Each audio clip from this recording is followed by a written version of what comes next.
দোকান থেকে আর কিনবে না, ঘরে বুন্দিয়া দিয়ে 15 মিনিটে মতিচুর লাড্ডু একদম দানাদার আর মুখে দিলে মিলিয়ে যাবে। Welcome to rose kitchen. আজ বানাবো বুন্দিয়া দিয়ে মতিচুর লাড্ডু, আর তৈরি করা খুবই সহজ। এসো তাহলে দেখে নাও। এখানটায় আমি 250 গ্রাম বুন্দিয়া নিয়েছি, আর বুন্দিয়াগুলো আমি অফ ক্যামেরায় ভেজে নিয়েছি। আর কম বেশি সকলেই তো আমরা বুন্দিয়া ভাজতে জানি, তাই আমি বুন্দিয়া ভাজাটা আর দেখাইনি। তোমরা বুন্দিয়াটা ভেজে নিবে। আর কতটা মুচমুচে হয়েছে দেখেছো, হাত দিয়ে চাপ দিলেই গুঁড়ো হয়ে যাচ্ছে। আমি একটি মিক্সিং জার নিয়েছি, বুন্দিয়াগুলোকে একটু গুঁড়ো করে নিব। খুব বেশি যে মিহি করে গুঁড়ো করে নিব তাও না, একটু দানাদার করে গুঁড়ো করে নিব। গুঁড়ো করে নিয়েছি, দিয়ে আমি তুলে নিচ্ছি। আর দেখো ঠিক এইরকম করে গুঁড়োটা করে নিতে হবে, দেখেই তোমরা বুঝতে পারছো কতটা দানাদার হয়ে আছে। তোমরাও এইভাবে গুঁড়োটা করে নিবে। আর আমি এখানটা 250 গ্রামের বুন্দিয়ার লাড্ডু বানিয়েছি, তোমরা চাইলে আরও বেশি বুন্দিয়ার লাড্ডুটা বানিয়ে নিতে পারো। দেখো আমি সবগুলোই গুঁড়ো করে নিয়েছি, আর চুলাতে কড়াই বসিয়ে দিয়েছি। আর এখানটায় 1 বাটিতে কম আমি চিনিটা দিয়েছি, আর যতটা চিনি নেবে তার হাফ পানিটা দিয়ে দিবে। আমি এখানটায় 1 বাটিতে কম চিনি দিয়ে দিলাম, আর হাফ বাটিতে কম একটু পানি দিয়ে দিলাম। চুলার আঁচটাকে মিডিয়াম করে দিয়ে চিনিটাকে গলিয়ে নিচ্ছি। আর এই সেরাটাকে ঠিক একতার মতো করে নিতে হবে।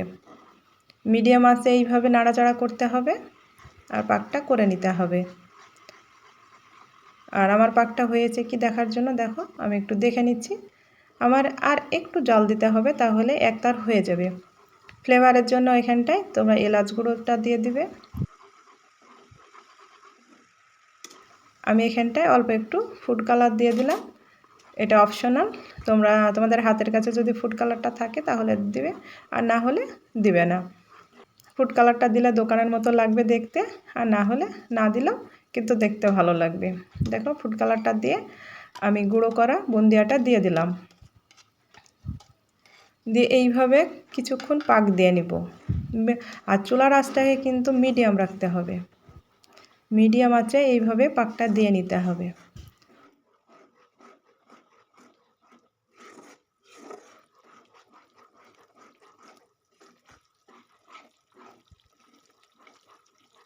আর এখানে একটি টিপস, শিরা বেশি ঘন করবে না, না হলে লাড্ডুগুলো শক্ত হবে। আর বুন্দিয়া গরম শিরাতেই দেবে। দেখো আমার কিছুক্ষণ জাল করে নিয়েছি, দিয়ে চুলার আঁচটাকে বন্ধ করে ঢাকা দিয়ে দিলাম। এইভাবে 20 মিনিট আমি চুলার আঁচটাকে বন্ধ করে রেখে দিব। 20 মিনিট পর দেখো আমি লাড্ডুগুলো বানিয়ে নিচ্ছি। আর এইভাবে ঢাকা দিয়ে রেখে দিলে বুন্দিয়াতে যে বাড়তি রসটা আছে সেটা টেনে নেবে, আর বুন্দিয়াগুলো খুব সুন্দরভাবে নরম হয়ে যাবে, আর লাড্ডুটা বানানোও হবে। দেখো আমি একটু মোটা সাইজের করে বানিয়ে নিচ্ছি, তোমাদের পছন্দ মতো তোমরা বানিয়ে নিবে। আর দেখলে তারপরে বুন্দিয়া দিয়ে যে কত সুন্দর লাড্ডুটা বানিয়ে নেওয়া যায়, তোমরা না দেখলে বুঝতে পারবে না। তোমাদেরকে আর দোকান থেকে কিনে আনতে হবে না, খুব সহজে এইভাবে বুন্দিয়া ঘরে থাকলে বা বেসন ঘরে থাকলেই খুব সহজে এই বুন্দিয়ার লাড্ডুগুলো, মতিচুর লাড্ডুগুলো বানিয়ে নিতে পারবে। আর তৈরি করা যেমনই সহজ, খেতেও কিন্তু অসাধারণ। বড় থেকে ছোট সকলে খুবই পছন্দ করবে। আশা করছি বুন্দিয়ার এই মতিচুর লাড্ডুটা খুবই ভালো লাগবে। ভালো লাগলে একটি লাইক করে দেবে, আর আমার চ্যানেলে নতুন হয়ে থাকলে চ্যানেলটিকে সাবস্ক্রাইব করে রাখবে। যখন এরকম নিত্য নতুন ভিডিও দেবো সবার আগে তোমাদের কাছে নোটিফিকেশানটা পৌঁছে যাবে। দেখো আমি সবগুলোই বানিয়ে নিয়েছি, আর মাশাআল্লাহ দেখতেও কতটা সুন্দর লাগছে।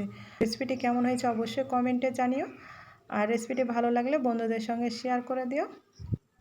আজ এই পর্যন্ত, আবারও কোনো নতুন রেসিপি নিয়ে আসবো। ভালো থেকো, সুস্থ থাকো।